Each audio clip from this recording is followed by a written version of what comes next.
Assalamualaikum ya. So pagi ni sebenarnya saya nak tunjukkan macam mana kita boleh menggunakan Chat GPT untuk kita membina konten.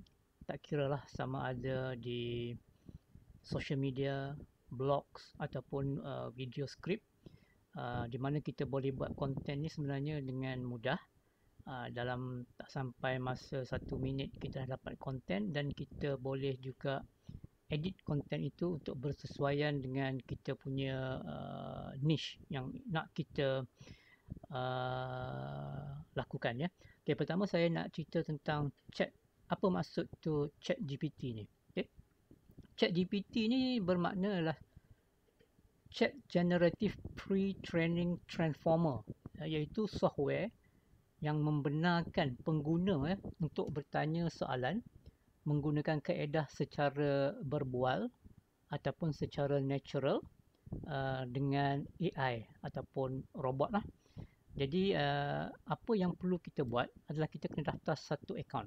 Sekarang ni ChatGPT kita ada satu website yang servis yang percuma, iaitu OpenAI.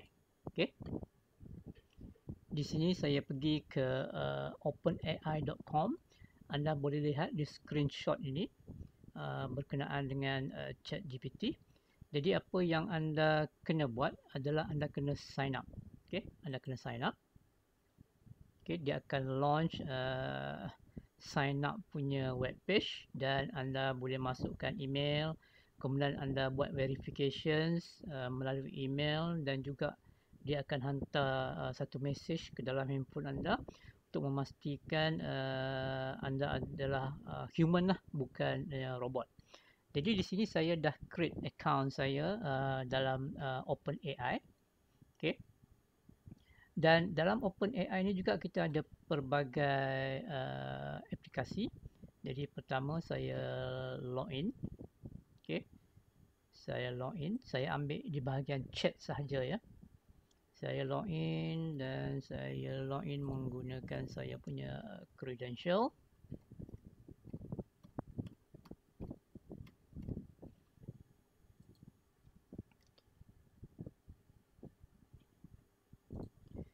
Dan anda dah boleh membuat yang kita panggil prompt. Prompt ni maknanya kita bertanya kepada AI secara berbual apa yang kita nak dapatkan maklumat. Jadi kalau dulu mungkin kita cari maklumat ini melalui search engine, melalui Google ataupun melalui YouTube untuk mendapatkan maklumat dan informasi, tapi sekarang kita boleh terus berkomunikasi dengan AI ya, iaitu Artificial Intelligence, dan dia akan memberikan jawapan kepada anda.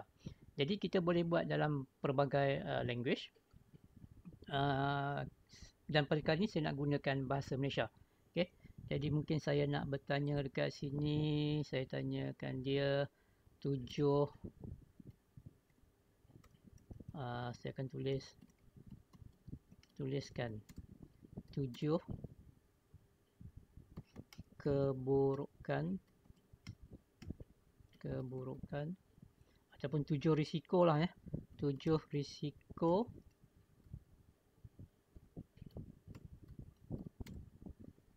gula putih, example ya, pada kesihatan. Dan kita sebenarnya kita boleh bertanya lah, tak kira macam mana kita boleh bertanya mengikut kita punya kreativiti. Jadi bila kita tulis tu dia akan senaraikan lah ya, senaraikan 7, sebab kita bertanya tentang 7, jadi dia akan bagikan 7. Jadi biasanya dia akan bagi lebih mirip kepada bahasa Indonesia ya. Bahasa Indonesia, bukan dalam bahasa Malaysia. Jadi anda tengok sini saya bertanya, pertanyaan saya ni kita panggil prompt. Jadi di sini ChatGPT ataupun OpenAI ni dia akan memberikan respon. Jadi dia akan bagi tahu sini gula putih adalah salah satu bahan makanan yang umum digunakan dalam banyak produk makanan dan minuman. Kemudian dia akan senaraikan 7 risiko gula putih terhadap kesihatan. Ini berdasarkan apa yang saya tanya. Dan dia akan tulis pertama menyebabkan obesitas. Ini menggunakan bahasa Indonesia obesitas. Diabetes type 2, penyakit jantung, karies gigi, penyakit hati berlemak, gangguan metabolisme, risiko kanser dan sebagainya. Ini saya minta 7. Jika anda nak 10, 12, 15 pun anda boleh minta terpulang. Tapi sekarang saya tengok dia bagi saya dalam bentuk bahasa bahasa Indonesia. Jadi saya akan tanya lagi balik kepada ChatGPT ini.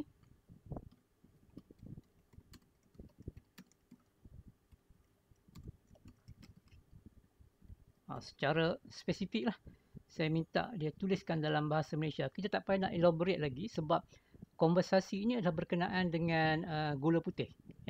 Jadi dia akan sambung. Sebab ini secara konversasi, betul tak? Berbual dengan robot, berbual dengan AI secara mudahnya. Jadi dia akan rewrite balik lah.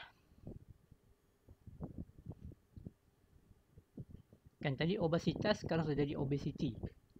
Penyakit diabetes jenis 2. Okay? Penyakit jantung, karies gigi, penyakit hati berlemak, gangguan metabolik, risiko kanser. Nampak? Dia dah bagi dalam bentuk bahasa Malaysia.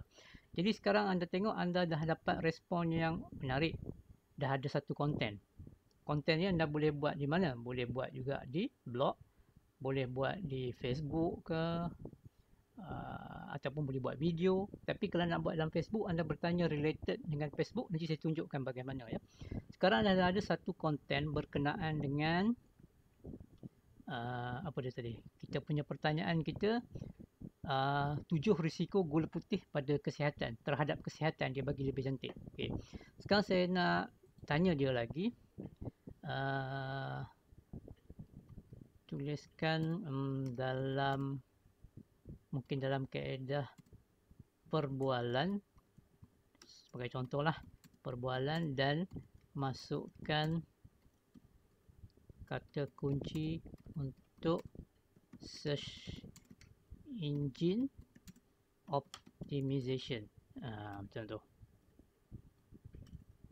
Saya nak berbual lagi, saya masih lagi tak berpuas hati, jadi saya nak dia buat lagi. Okay. Jadi sekarang dia dah tulis. Ada perbezaan sikit sebenarnya daripada yang tadi.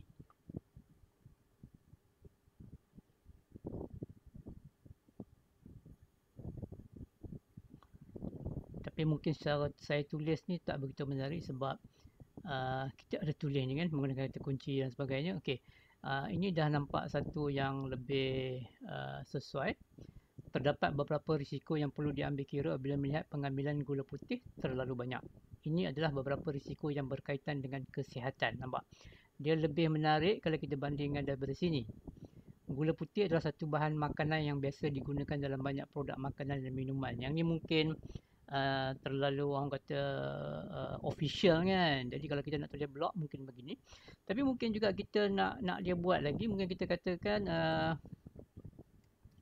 tuliskan dalam bentuk blog artikel. Kita nak tengok macam mana. Adakah dia akan beri respon yang lebih menarik lagi? Tapi yang ini dia patah balik ke bahasa Indonesia.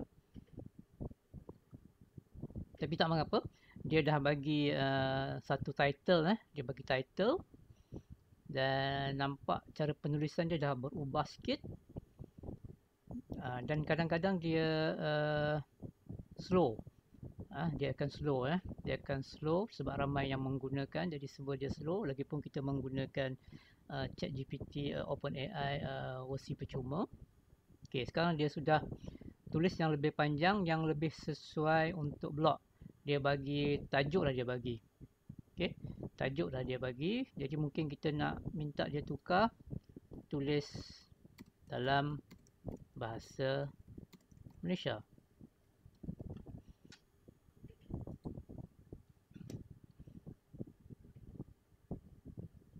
Okey, dia ubah sikit ke dalam bahasa Malaysia. Dia tak menggunakan tadi bahasa Indonesia ya. Jadi ini dah dalam bahasa Malaysia, jadi dah tulis 7. Jadi ini memang sesuatu yang dah nampak macam sempurna. Sempurna. Dan kadang-kadang dia akan slow disebabkan server.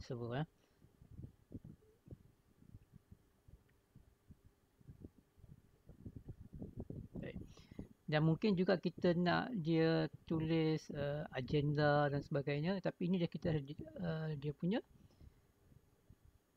tajuk, nampak tak? Tajuk dia risiko gula putih terhadap kesihatan dan cara mengatasinya. Kita kena baca lah, kita kena baca apa yang dia tulis ni sama ada sesuai ataupun tidak untuk kita gunakan. Dan seeloknya kita modify ya. Kita modify, kalau kita tak rasa berminat, kita boleh regenerate respond. Tak ada masalah, boleh regenerate. Kemudian kita minta juga, mungkin kita boleh minta dia senarai kata kunci. Okay. Senarai kata kunci yang popular di Google. Okay. Jadi mungkin kita boleh masukkan kata kunci ni.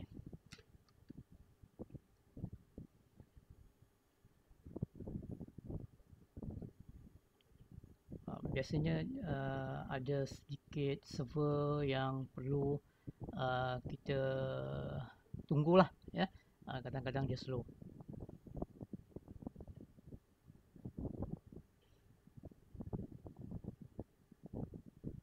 Dan kadang-kadang dia bagi tak sama dengan apa yang kita minta sebab dia mungkin tak jumpa. Okay. Di sini dia berikan kata kunci yang popular di Google ya. Total kata kunci untuk keseluruhan, dia tak cerita tentang gula putih.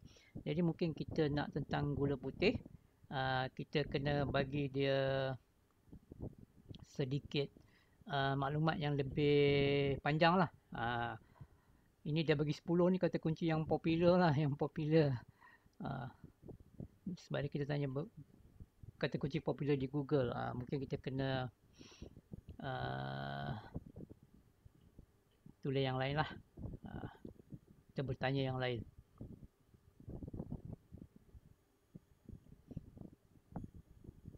Okay. Mungkin kita tulis senaraikan 10 kata kunci yang popular berkaitan dengan bahaya gula putih di, saya bagi spesifik lah, di Google Malaysia.